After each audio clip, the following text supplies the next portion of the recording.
What's up YouTube? Welcome back to another video. My name is SIKKY Beats. I'm a producer from Vancouver, British Columbia, Canada. In this video, I'm gonna show you how to make your own vocal samples. Before we get into this video, hit that subscribe button, turn on post notifications, and follow me on Twitter and Instagram. Everything is at SIKKY Beats. Let me play for you the finished beat that we'll be working on today.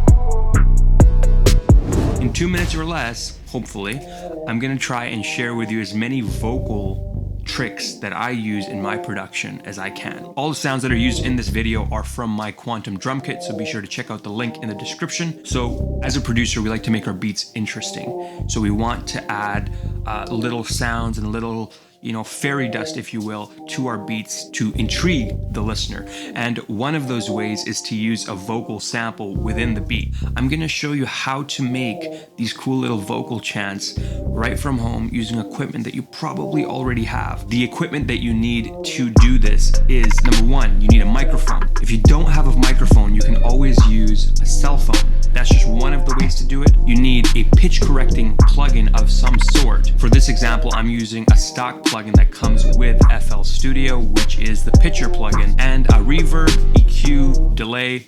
That's it. That's all you need. It's very straightforward. I'm gonna show you a raw recording of me singing an idea on this beat that we're working on and how I manipulate it after the fact.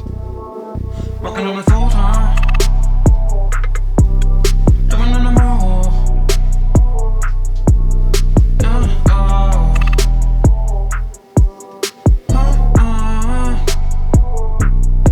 I'm a real scholar out here, boy. You feel me? Gang.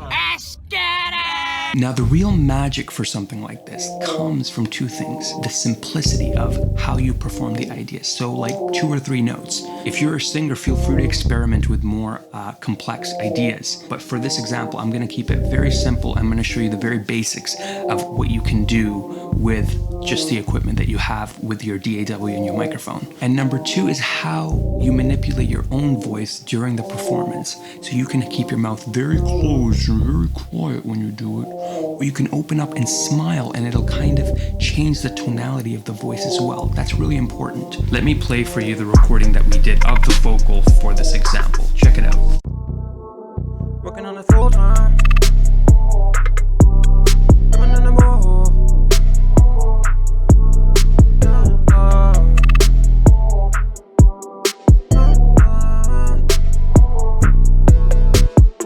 So that is the idea that we ended up going with, and we're just going to use that for the purpose of this example. When you're recording these ideas, it's important to keep them very simple. That's the very first part of this, because the more complex you make it, the harder it is to fit it into the mix, and the more challenging it is for an artist to find their space within that. If you are going to use something like this, use it sparingly, use it simple. And the reason behind that is because I want something like this to sit in the back of the mix and kind of add some interest to it.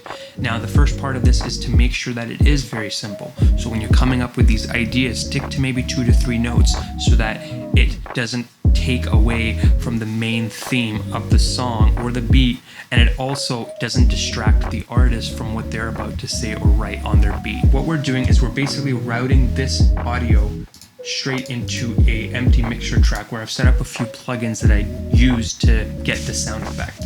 Now, it's routed to track number 10, and the first plugin on there is a pitcher. Now, this pitcher, all of you guys know, is an auto-tuning plugin. Very important, make sure that it's set to the key of the song. In my case, it's in E minor, so you can see minor and E. The next thing is the retune speed. Now you can have it fast to get that T-Pain effect. You can have it right in the middle. For me, I kind of like to have it in between fast and medium. That way I kind of get a good balance between fully pitch corrected and a little bit more natural. The other thing is the formant. The formant is basically a button or a function within this plugin. It's available in a lot of other plugins as well, that basically shapes the throat of the voice. You might be able to find a better definition of that. I don't have one right now. Basically, you can turn it on by hitting this little button right here and then turning the knob left or right to change the shape of the voice. Now, this is how you get that really deep throaty voice without actually pitching the whole sample down. So check it out and see what it does. Working on it full time.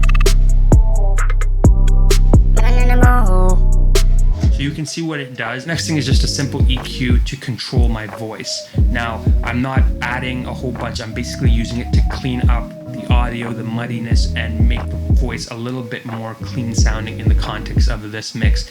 These settings that I have work for my voice. Different settings work for different people's voices, so this is not a one-trick method that'll work for everyone. So play around with it and see what works for your voice. The next thing I have is a fruity limiter. Now I'm using this to control the dynamics of my performance. I'm not doing heavy amounts of compression. I'm just trying to catch the really loud bits. So you can see here, with the compression, I'm not using the limiter, but just the compression, and see what I'm doing here. Working on it full time. Living in the mall.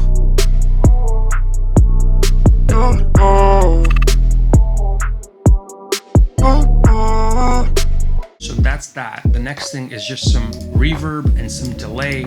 Nothing complex going on here. You can play with the decay and the sustain time to get some cool little sound effects from that. You can also try playing around with the low cut and the high cut. This kind of controls where that reverb is kind of hitting. You can have it filtered out so it's not distracting from the main vocal or anything else. So check out what I'm doing here. Working on it full time. Living in the mall.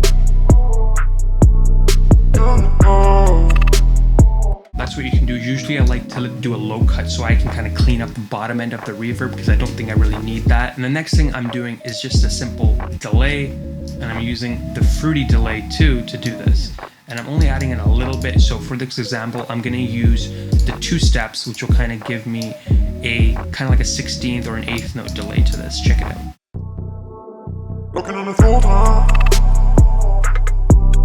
Living in the mall.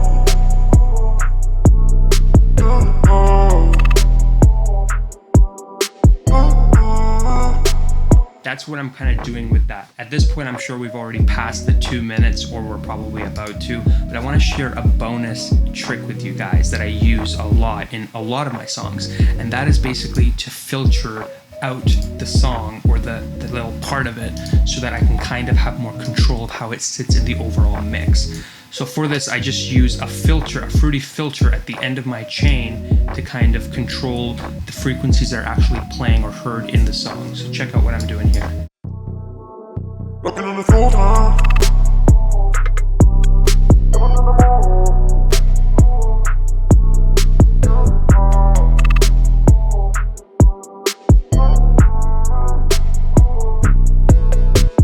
Something like the parametric EQ with those filters and the low pass and the high pass is a really good way, and something I use all the time to shape the sound and make it sit in the mix a little bit better. So that's how you kind of do these really cool vocals. What I'm showing you is basically a way that will hopefully spark new ideas from you guys. You guys can start playing around with it, adding different plugins, playing around with the melodies, making them more complex or more simpler, adding distortion or running them through an amp simulator. There's a lot of different things that you can do with it. So that is how you do vocal samples with the equipment that you already have at home.